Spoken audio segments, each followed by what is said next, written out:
सुहावा न हो ओ हुस्न हुस्न नहीं जिसे कोई चाहने वाला न हो। अच्छा और मैं सैया जी को क्या कहते हो? आए राम बहादुर सैया जी का जाओ अली नहीं हो ससुर कपार झड़ी गे एक टोपी वाला सैया अली नहीं हो ससुर कपार झड़ी गे गौना के हमर सरफ चलिए गौना के हमर सरफ चलिए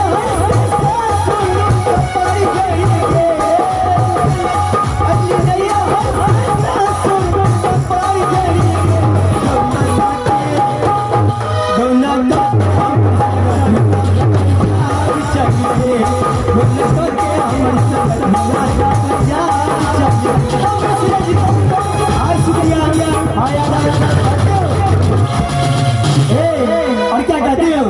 ला ला ला ला ला ला